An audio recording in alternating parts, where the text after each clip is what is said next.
The Outlanders Journey. Tier 1, Level 0. Chapter 23. Maya Lee, you've learned to track time in complete silence and darkness. A spell, you know, requires a unit of time. You can't cast anything, but you know that the motions, the incantations, and the final execution of the spell occur in a consistent cadence. 10 Ray of Frost spells add to roughly a minute, 60 become about an hour, 1,440 represent a day. Time keeps you occupied. Time keeps you grounded. Time is sanity.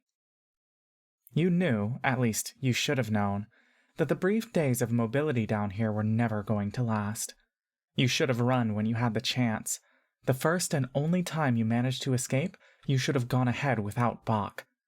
1,578 Ray of Frosts ago, the barriers came back up. The darkness, the silence, and the wall of force, and you knew that whatever escape plans Bach and Laurel were planning had failed. It's impossible to get out now. You will never see your mother and father again, your home, the birch trees, the mayflowers, the ocean tides, the snow, the woodpeckers, all of it. Everyone.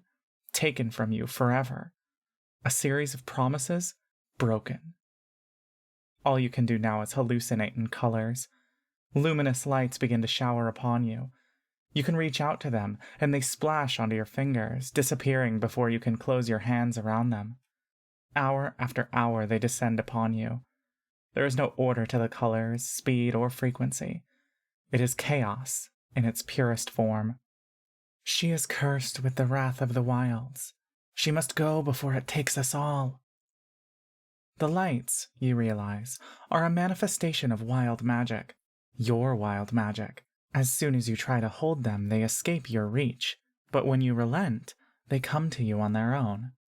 Control, you see, is a lie. Everything always eventually becomes chaos. Let go, the lights seem to tell you. Let us free. Time, too, is an illusion. If chaos is all you have, then it is your weapon. A tidal wave you've held back your entire life. Let go. Let go now. You allow yourself to sink into the depths, churning with the turbulent flow. It eddies all around you, a persistent, warm, tightly woven silk shifting between your fingers and toes. You raise your arms and slam them to the ground forcefully. Rushing waves shove you towards the locked door, but as you are about to crash, you are swept off your feet and carried through, much like when you teleport through a misty step. You picture the staircase beyond this cage, and suddenly you are tumbling forward through wispy layers of the ethereal plane. You blink. You're standing next to a table, staring into a blinding light.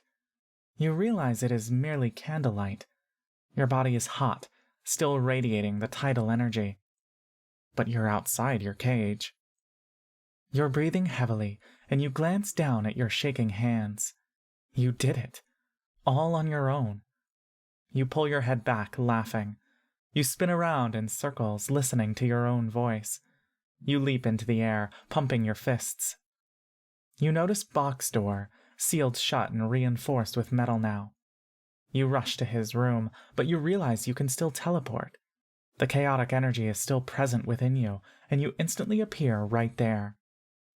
You reach for the doorknob, but as you touch it, you hear a seal release from upstairs. The heavy footsteps of Xenos descend the steps. Following behind is another person, dragging their feet like they're being pulled along. You quickly turn yourself invisible and crouch down. Xenos motions towards the chair, and an elven man with long black hair obediently sits himself down. Xenos begins to bind the man to the chair with rope, putting a gag over his mouth.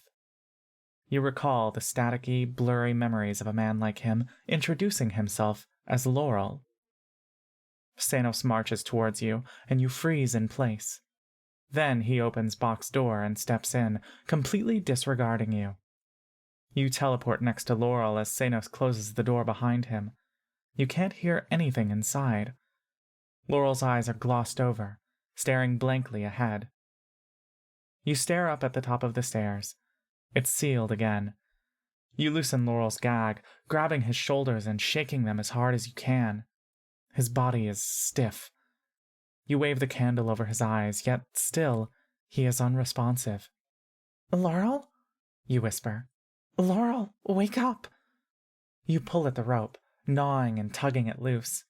And as you pull the knot apart, you hear him gasp. He looks down at you, recognition in his eyes. "Maya Lee?" he says. "Shh." You put a finger to your mouth. The next thing you realize, you're hearing his voice in your head. "You got out? Where's Bach? You can answer me in your head." You point at his door. "Sanos is in there right now." He was using a spell to make me obey his commands. If he ended his concentration, he must be doing something to Bach right now. "What do we do?" "We need to get him. I have a spell that can dispel the lock at the top of the stairs. I also have a teleportation spell for 2 people. "I can teleport too," you say. "You should use the teleportation spell on Bach." He nods, scanning the floor around his feet. "Shit. My bag. It has the spells we'll need. He must have made me leave it up there. My wand, too." As he says this, it dawns on you that the teleportation abilities granted by your wild magic allow you to go anywhere you want, within a certain range. "I can go get it." Or, you realize soon after, you can leave on your own. "You can teleport without seeing the other side?" "I don't know how long it'll last. It's a wild magic effect." Laurel tilts his head, staring at you as though he is deeply enraptured by your abilities. "All right. That's great, actually. Now, do you know how to use a spell scroll?" "If I can read it, I might." "Okay. If you can, try to use the Dispel Magic Scrolls. I have 3 of them in my bag. See if you can break the seal on the bookshelf, and then stay up there after you're done. Open the bookshelf and toss the stuff to me, and we'll come up to meet you." You nod.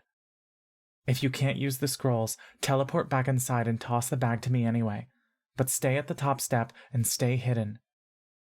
You nod again. You can see why Bach trusted him so readily. "Will you be okay?" "Yeah, I'll be all right. Just wait for us and we'll leave soon. We're leaving today, no matter what. You'll never have to spend another night here, I promise." And in his confident voice, you feel completely assured. "Okay." He leads you to the stairs and you begin to ascend. The waves of energy are still flowing through you. You turn to glance down at Laurel, who motions for you to go on ahead. "Remember, don't come back down. Try to stay up there if you can." The door to Bach's room clicks open. Laurel shoves you forward. "Go!" You take a deep breath, imagining your destination on the other side of the bookshelf, and you are swept away again. You open your eyes once more to even more shimmering light. A door, one that you've seen before. Sunlight so bright you think you might go blind. Fresh, crisp air. The soft carpeting cushioning your feet. You've been here before, and you lost that chance to escape. Now is another one, perhaps your last. You turn around at the sealed bookshelf. If you wait for them, and the 2 of them fail, you'll be dragged back again. You can go. You can leave right now. "Promise?" you said. "Promise," said your father.